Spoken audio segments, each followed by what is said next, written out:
Como escolher o computador ideal para o Revit? Essa é uma dúvida que muitos profissionais e muitos alunos têm. Afinal de contas, envolve um determinado custo, dependendo daquilo que você pretende fazer. Envolve um determinado investimento. Bem, para que nós possamos escolher esse computador, precisamos escolher ou precisamos seguir esses 3 passos. Primeiro, o quanto de memória RAM esse computador precisará ter? Qual o processador mais adequado para o que você pretende projetar com o Revit? E pelo o terceiro passo seria qual a placa de vídeo mais adequada para isso.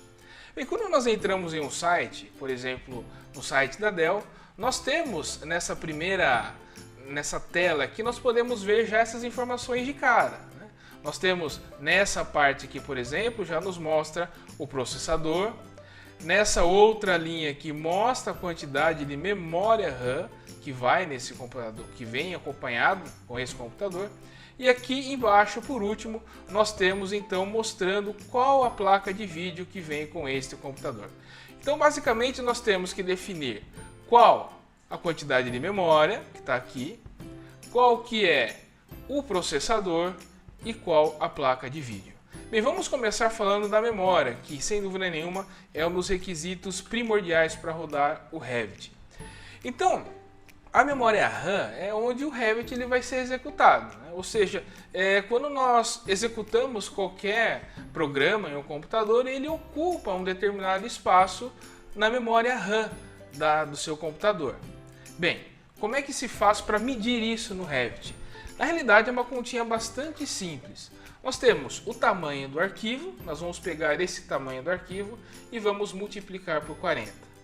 Se nós tivermos importado para dentro desse arquivo algum arquivo externo, por exemplo, um arquivo do CAD, nós pegamos esse tamanho do arquivo do CAD e nós multiplicamos ele por 20. Então vamos ver alguns exemplos aqui. Se o arquivo do meu projeto ele tem 50 megabytes, eu vou pegar 50 e multiplicar por 40. Vou somar ele com o arquivo do CAD, por exemplo, que tenha 1 mega. Então eu vou pegar esse 1 mega e vou multiplicar por 20. Ou seja, para que eu rode esse projeto, eu vou precisar de ter um espaço disponível na minha memória RAM de 220 megas. Um segundo exemplo, já é um arquivo bem maior, um projeto bem maior do que o exemplo anterior. É um projeto que tem um tamanho de arquivo de 300 megas. Nós vamos pegar ele e multiplicar por 40. Nós temos aí arquivos pesados de CAD de 10 megas. Vamos multiplicar esse arquivo por 20 e nós vamos precisar de ter um total disponível de memória de 1400 megabytes. Lembrando que 1000 megabytes é igual a 1 giga. Bem, mas eu não sei qual é o tamanho dos arquivos, eu não sei que tamanho que vai ser os meus projetos, o resultado, o tamanho que vai ser os meus arquivos ali que eu irei projetar, que eu irei gerar no Revit. Então, para ajudar você nesse caso, eu vou mostrar alguns exemplos de projeto que eu tenho aqui. Eu tenho um projeto que é do Vivart Medeiros, aqui em Jundiaí, e vamos ver então qual que é o tamanho desses arquivos que é gerado, e depois eu acho que você vai ter uma base um pouco maior se seus projetos são maiores ou são menores do que esse nosso projeto aqui. Então, vamos partir para o Revit. Esse daqui é o nosso projeto do Vivart Medeiros. É uma torre de prédio e aqui está composta o prédio modelado inteiro, né? Podemos ver aqui as janelas, nós temos aqui os guarda-corpos, caixa d'água, telhado, temos aqui, enfim, todos os componentes que precisa para que esse modelo seja completo. Nós temos também as plantas aqui também já todas colocadas, né? Tem o pavimento térreo, temos o primeiro pavimento aqui, temos a cobertura, a caixa d'água, coloquei alguns cortes, algumas elevações e uma perspectiva. E esse arquivo, vamos ver o tamanho dele aqui. Esse arquivo ele tem um total de 16.244 megas.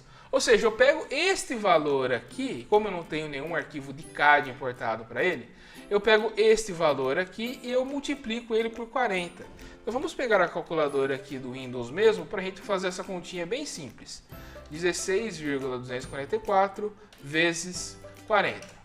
Ou seja, eu vou precisar de ter 649,76 megas disponível na minha memória RAM para que eu consiga rodar um arquivo desse tamanho. Para que eu consiga rodar aí um prédio de 7 pavimentos sem problema nenhum. Eu posso confirmar isso no meu gerenciador de tarefas do Windows. Está aqui, né? Até um pouquinho a mais aqui para falar a verdade, ele está com 800 megas aqui. Mas para ter base é isso mesmo, né? Você pega o seu tamanho do seu arquivo e multiplica por 40 e você vai ter o quanto você precisa disponível de memória. Agora, uma outra coisa que tem dúvida também, mas eu tenho esse projeto, só que esse projeto ele é repetitivo. Ou seja, eu faço repetições desse projeto. Às vezes eu tenho um condomínio, pode ser, né, um condomínio de prédios ou mesmo um condomínio de casas. Você pode ter aí 100, 200 repetições. Será que o tamanho que eu preciso de memória disponível, eu pego esse meu projeto, é esse tamanho de arquivo aqui, multiplico pelo total de repetições?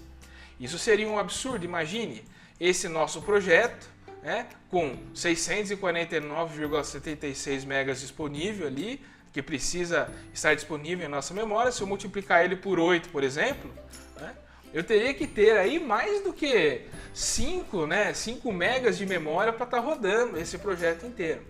Mas quando nós trabalhamos com o Revit, existem algumas técnicas que nos auxiliam para diminuir essa memória, para que o seu projeto ele fique mais fluido, para que o seu projeto não ocupe tanta memória.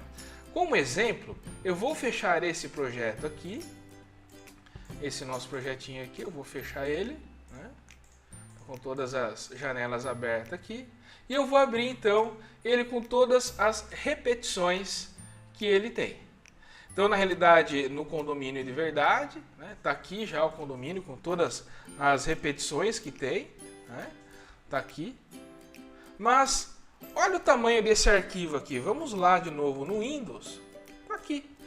O arquivo ele tem apenas 2.770K, né? 2 megas,78.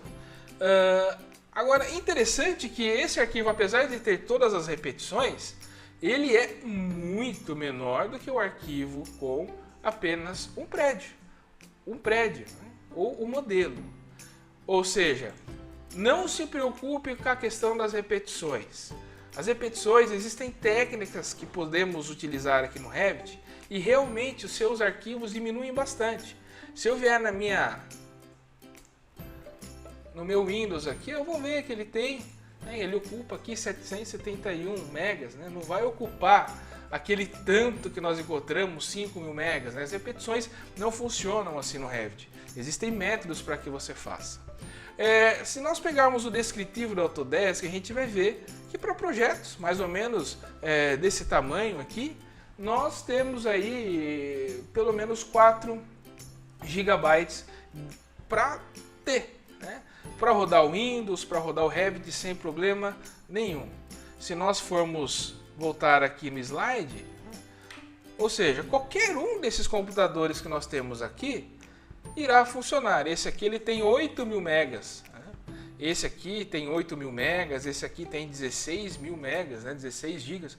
Ou seja, qualquer um desses computadores aqui rodaria sem problema nenhum, arquivos inclusive bem maiores do que aquele prédio.